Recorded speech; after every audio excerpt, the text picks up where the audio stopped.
Yo, what is up guys? It's Pedro here, and in today's video I'll be going over 5 players that balled out in week 2 of the Washington Commanders OTAs. If you guys are new, make sure to subscribe for Washington and NFL content, that like button and that notification bell as well.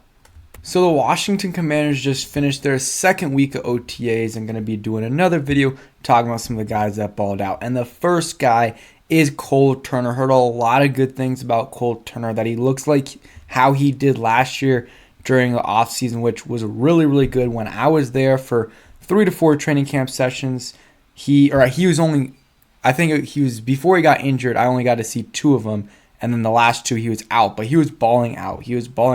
He looked really good. He looked like one of the best players on the offense, and then didn't really have much of an impact during his rookie year because of the injuries. The calf injury really messed him up and, kind of got him behind, and then he got playing time, then got a concussion. So really did not work out year 1 for Cole Turner. And yeah, it is what it is. But year 2, it's another good offseason for him to start out. Let's see if he can continue into minicamp and then, training camp and then preseason, which he didn't do last year, and then the regular season. And he's got to stay healthy as well because he's one of those guys that, already has dealt with a couple injuries. So staying healthy and continuing that consistency is going, and consistently playing well like he has been. And he has a chance to be one of the top targets on this offense, especially with Armani Rogers being out for the year, which does suck, but he's out. So Cole Turner is basically a roster lock. And if he keeps playing like this, he could be potentially tight end 1. I don't think so, but there's a possibility of it. But yeah, he's been doing really well. Apparently, I think one day he had a 30-yard catch by Howe, on a throw by Howe, and then a 20-yard catch from Brissett. So he's been playing well, probably the best player on offense in terms of splash plays so far.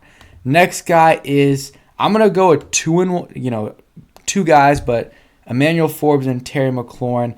We haven't heard a bunch about Terry McLaurin, but all these clips I've been seeing, it's him catching it, and I'm sure the media isn't reporting on it because we already know how good Terry is, but have heard also good things about Terry. And here's a clip of Terry going up against Forbes.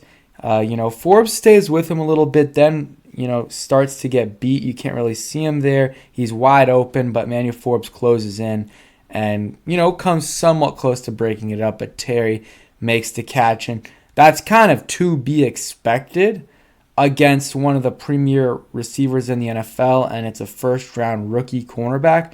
And he's wide open, like right here. He's got a few yards, and then, or at least 2 yards, and then Emmanuel Forbes starts to close in real quick and, doesn't get it, but somewhat close to getting, I guess. But heard that he had a couple pass breakups against, Terry and Jahan as well. So it's both of them have been playing really well, and, it's good to see. It's good to see, and Terry is, Emmanuel Forbes is getting very good practice against Terry McLaurin, against Jahan Dotson. So even if at times he's struggling a little bit, that's to be expected because he is a rookie, and, Terry is a Pro Bowl receiver, and Jahan Dotson, is a second-year first-round guy, so he's already ahead of what, where Emmanuel Forbes is. And this is just OTAs, not even minicamp yet. So Emmanuel Forbes has been playing great, getting a bunch of pass, breakups, been playing in the slot, been playing on the outside, but probably once the season starts, he'll be on the outside, so will Kendall Fuller, and then, or Benjamin St. Juste, I don't know, but we know Forbes is going to start, and that's probably going to be on the outside. And then Quan Martin might be in the slot a little bit. You might have Benjamin St. Juste in the slot a little bit as well. Who knows? But for now, Emmanuel Forbes is kind of playing in both spots just to give him some experience, I guess. But once the season starts, he'll be playing on the outside. At least that is my guess. But yeah, great to see him playing well. And of course, Terry McLaurin. It's not surprising, but it's good to see your great players play well again. I'll show you guys one more time because I know people like to see clips.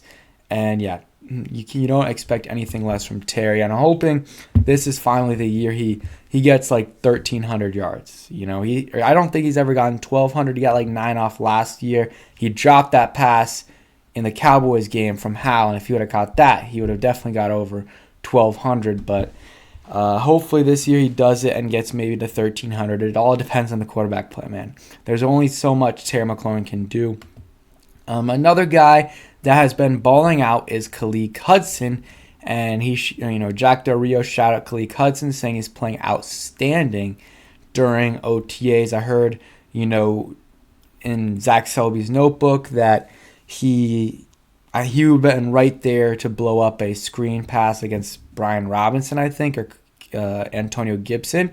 And I've heard some really good things about Kalik. So Kalik's going to make the roster. The question is how good, how much better did he get from last year? Because last year, he wasn't really good enough to see the field the first 16 games of the season. And that's very concerning because the guy, it's not like there was some great competition ahead of him. It was John Bostic and David Mayo. Last game of the season, he balled out. So hopefully that translates to this offseason, and it looks like it has. But we need it to continue, and it would be great if he can be significantly better than David Mayo and be our next guy, be our third linebacker, and he'll be a solid guy. That's the goal. You don't need him to be a star because, draft him in the 5th round. This is his 4th year. You're not expecting him to be a star. If he can be a good backup, that would be acceptable, and that would be really good for this defense because linebackers are their biggest weakness, and they don't really have any depth there at all unless Kalik Hudson steps up, and it looks like he has been stepping up a decent amount. And let's see, any other notes from Kalik Hudson in this notebook? This is the play I was talking about. He blew up a screen pass early in team drills, corralling Brian Robinson before he could get any momentum. Hudson had a solid ending to the 2022 season against the Cowboys, and if Hudson's to take on a larger role this season, he'll need to make more plays like that in training camp. So kind of like what I said, good camp from Kalik Hudson. And hopefully that translates to the actual season. And then let's see, the last guy on this list that I wanted to give some love to is Jahan Dotson. And Zach Selby says he made a mistake on one of the plays where it was going to be a tough catch, but contested catch, but he didn't make it. But Eric Bieniemy kind of got a little bit mad, which honestly I like putting the pressure on him because Dotson had some passes last year that he definitely should have caught that he didn't. So giving that pressure, and that's understandable for a rookie, but giving that pressure for him to catch it is huge. And I think Jahan Dotson will respond to that well. And Zach Selby says after that, Dotson didn't drop a pass for the rest of the day. He hauled in his targets and even got some yards after the catch. Not a bad way to make up for your mistakes. Again, love to see it, and I love that pressure that Eric Bieniemy is putting on him. And then those are the top 5 guys I want to talk about. Some other honorable mentions you guys can see here. Kalik McLaurin, Zion Bowens, and Mitchell Tinsley all made some nice grabs that earned praise from Bieniemy. Those guys are undrafted free agents. Or Kalik McLaurin was an undrafted free agent last year. And then John Bates was solid as well. And that's kind of it for today's video. Just a quick one. But appreciate you guys watching. Hope you guys enjoyed. If you did, hit that like button, subscribe if you guys are new, and peace.